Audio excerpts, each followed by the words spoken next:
Linux Out Loud is firing up our mics, connecting those headphones as we search the community for themes to expound upon. We keep the banter friendly, the conversation somewhat on topic, and have fun doing it. This week, I'm chatting with Mag-Neato. Let's get into episode 29.5.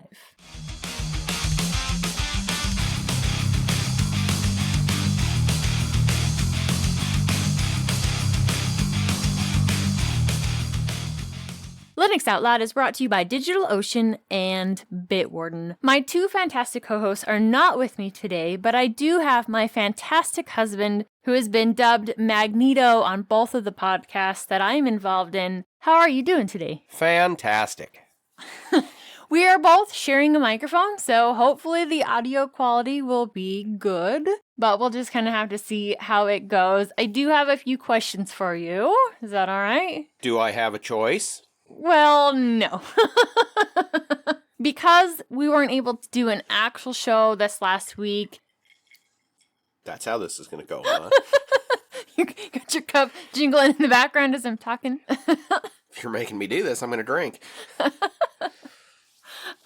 Because we weren't actually able to record a regular show this last week, I wanted to at least let you guys there wasn't going to be a show, and then talking to my husband, who decided it'd be kind of fun, especially after your ad read, to pull you in and ask a few questions. So the first one I've got is, how do you feel about being part of two podcasts, Linux Out Loud and Hardware Addicts? Hardware Addicts is where you actually got dubbed Mag-Neato, but you're not actually a part of them. It's kind of fun knowing the backstory and the inside jokes of some of it. And if the audience knew some of that, it would be a whole lot more fun. But to stay on your network, it's probably best that they don't. Right, yes, we do try to keep everything on the network G to PG, somewhere in there, though I think Linux Out Loud pushes that boundary just a little bit sometimes. Yeah, maybe just a little. All right, so I'm really looking forward to your answer to this question. What is your level of comfort with technology in general? On a scale of 1 to 10? Yeah. 1 being low and 10 being high? 1 being you can't use it at all, and 10 being extremely proficient and you can fix all your own stuff. Let's go with a -5.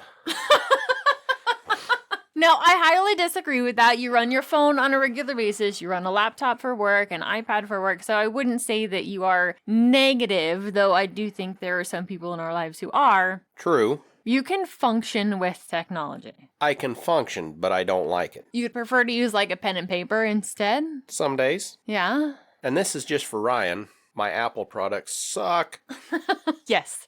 Even the Apple tablet that we've got in the house is not my favorite one to deal with. All right, so we've had Linux in the house now for around 6-ish, maybe going on 7 years. Do you remember what your first impressions were when it was installed on the computer the very first time? Yeah, it was, why won't this work by pushing the button? Because it didn't work exactly the same way as it did before? Yeah. Was there anything that it was missing when you first got into it, or was it because I was still playing with it and didn't have stuff set up yet? I think just the familiarity of what I was used to compared to the new. The new. And the first thing that I had running, if you guys don't remember, was Corora, and it was running the XFCE desktop. Then I did a whole lot of hopping between then, so we went from that to GNOME, and then Plasma. And there were times that you'd come home and there would be a different distro on there, because I did do a bit of hopping, though I tried to stick with the same desktop environments for the most part.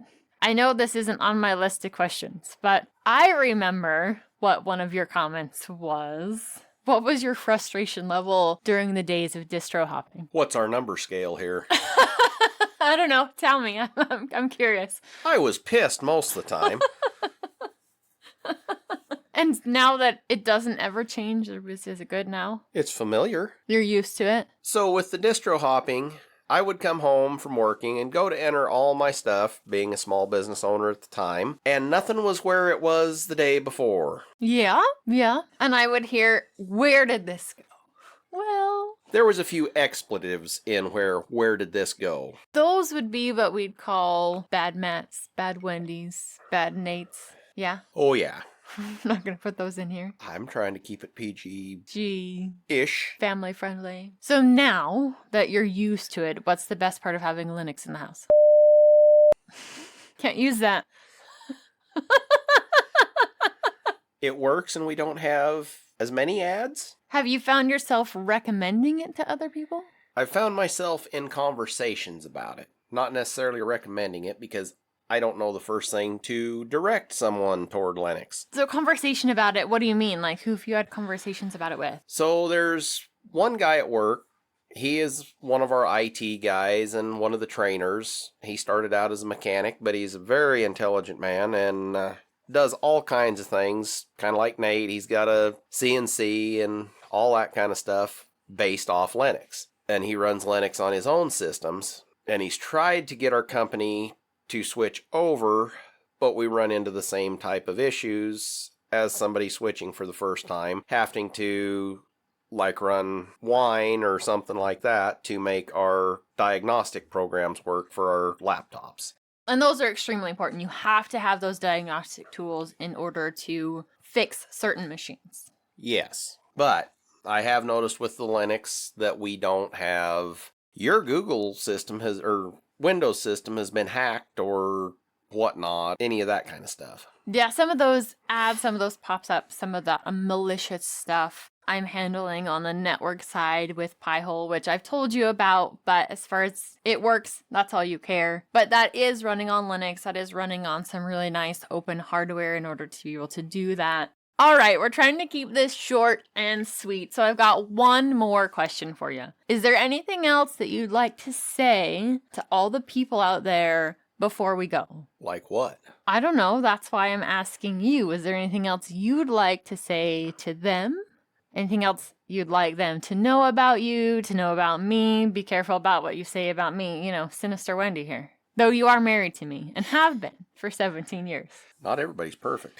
It's open-ended. About the only thing I can really say is I'm very impressed with how open and supportive the community is with everything that you guys do. The banter, the back and forth, all seems like it's really good fun. And it seems like if everybody met in real life or in person, that everybody would get along the same way they do back and forth on the podcasts and the network. It just seems like a really good atmosphere. Keep supporting your favorite shows. Now it's your turn to toss in your 2 cents on my conversation with Mag-Neato. Hit the discourse forum, drop us a line under this video, or contact us by visiting tuxdigital.com/contact. If you'd like to hang out with us on our preferred social media, see the links in the bottom of the show description. Find other great shows like Hardware Addicts, which you'll also hear about Mag-Neato, GameSphere, Linux Saloon, and more at tuxdigital.com. Show off your love of your favorite podcasts and shows by visiting Tux Digital Merch Store. Grab yourself some awesome swag like the Gamer-centric I paused my game to be here, or join #Team Wendy with some sinister Wendy swag. As always, we thank you for joining us. We'll be back next week and with...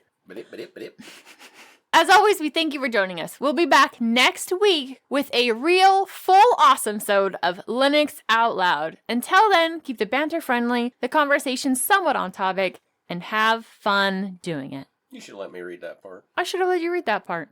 Do you want me to try to read that part? Yeah, the last section. As always, they would like to thank you for joining them. They'll be back next week with another awesome-sode of Linux Out Loud. Until then, keep the banter friendly, conversation, kind of on topic, and have fun doing it, most importantly.